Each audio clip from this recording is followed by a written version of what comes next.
Hi friends, അസ്സലാമു അലൈക്കും. Welcome to my channel.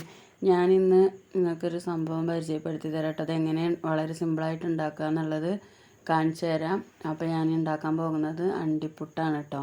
അപ്പോൾ അതിന് വേണ്ടിയിട്ട് ഞാൻ കുറച്ച് അരി എടുത്തിട്ടുണ്ട്. അരി വറുക്കാൻ വെച്ചിട്ടുണ്ട്.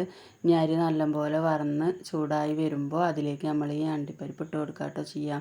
അപ്പോൾ ഞാൻ ആദ്യം തന്നെ കുറച്ച് അണ്ടിപ്പരിപ്പ് ഇവിടെ വറുത്ത് വെച്ചതുണ്ടായിരുന്നു കേട്ടോ. അപ്പോൾ ഇവിടെ കുറച്ചും അത് തികയില്ല എന്ന് വിചാരിച്ചപ്പോൾ കുറച്ചും കൂടെ ഉണ്ടായിരുന്നത് ഇട്ട് കൊടുത്തതാണ്. അപ്പോൾ അതാ അരിയും അണ്ടിയൊക്കെ നല്ലപോലെ വറവായി വന്നിട്ടുണ്ട്. ഇനി ഞാനതിലേക്ക് വേണ്ട തേങ്ങ അതാ ചിരവി വെച്ചിട്ടുണ്ട് കേട്ടോ. ഞാൻ ഇതൊന്ന് മിക്സിയുടെ ജാറൊക്കെ ഇട്ടിട്ട് പൊടിച്ചെടുക്കുകയാണ്. അപ്പോൾ അതാ മിക്സിയുടെ ജാറിലേക്ക് അത് മുഴുവനായിട്ട് ഇട്ട് കൊടുത്തിട്ടുണ്ട്. ചൂടാറിയിട്ട് വേണം കേട്ടോ മിക്സിയുടെ ജാറിലിട്ട് കൊടുക്കാൻ. അല്ലാന്നുണ്ടെങ്കിൽ മിക്സിയും കൂടെ ചൂടായിട്ട് അപ്പോൾ ഭയങ്കര ചൂടേക്കാനും. അപ്പോൾ ഇതാ ചൂടാറിയപ്പോൾ ഞാനതൊക്കെ ഇട്ട് കൊടുത്തിട്ടുണ്ട് കേട്ടോ. എന്നിട്ട് പിന്നെ അതിലേക്ക് ആവശ്യമുള്ള ശർക്കര ഞാനൊന്ന് കുത്തി പൊടിച്ചെടുത്തതാണ് കേട്ടോ. ഒന്നിങ്ങനെ പൊട്ടിച്ചെടുത്തതാണ്. ഇനി നമുക്ക് ഇതിലിട്ടിട്ട് ഒന്ന് പൊടിച്ചെടുക്കാം. അപ്പോൾ ഇതാ ഇതൊക്കെ പൊടിച്ചെടുത്തിട്ടുണ്ട്. അരിയും നമ്മൾ എടുത്ത് വെച്ചിട്ടുണ്ടായിരുന്ന അണ്ടിപ്പരിപ്പും കൂടെ പൊടിച്ച് എടുത്തിട്ടുണ്ട് കേട്ടോ. ഇനി ഈ ജാറിലേക്ക് പിന്നെ ശർക്കര ഇട്ട് കൊടുത്തിട്ടൊന്ന് പൊടിച്ചെടുക്കണം. അതിന് മുന്നായിട്ട് ഇതാ ഞാൻ ചിരവി വെച്ചിട്ടുള്ള ഒരു തേങ്ങ ഇട്ട് എടുത്തിട്ടുള്ളത്. ആ തേങ്ങയും കൂടെ ഇതിലിട്ട് കൊടുത്തിട്ടുണ്ട്. ഇനി ഇത് നല്ലതുപോലെ ഒന്ന് മിക്സ് ചെയ്തെടുക്കണം. എന്നിട്ട് പിന്നെ നമ്മൾ ശർക്കര പൊടിച്ചതും കൂടെ ഇടണം കേട്ടോ. ആ ശർക്കര പൊടിക്കാൻ വേണ്ടിയിട്ട് മിക്സിയുടെ ജാറിലേക്ക് ഇട്ട് കൊടുക്കുകയാണ്. എന്നിട്ട് ഇതൊന്ന് കറക്കി എടുത്താൽ മതി.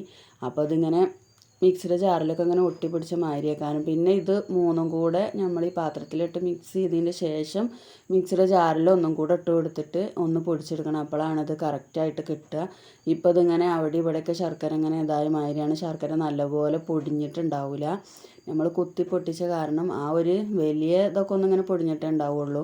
ഇനി ഇതിങ്ങനെ ചെയ്തിട്ട് നമ്മൾ മിക്സിക്ക് ഇട്ട് കൊടുക്കട്ടെ ചെയ്യുക.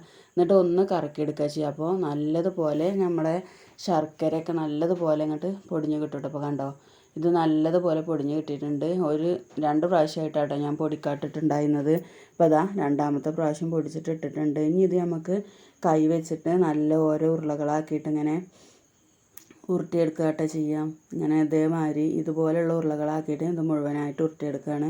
അത് നമ്മൾ ഇഷ്ടത്തിനനുസരിച്ചിട്ടുള്ള ഉരുളകളാക്കാം. വലുതോ ചെറുതോ ഒക്കെ ആക്കട്ടോ. ഇതിപ്പോൾ അത്യാവശ്യം വലിപ്പമുണ്ട്. ഇതേപോലെ ഞാനത് മുഴുവനായിട്ട് ഇങ്ങനെ ഉരുട്ടിയെടുക്കുകയാണ് കേട്ടോ ചെയ്യണത്.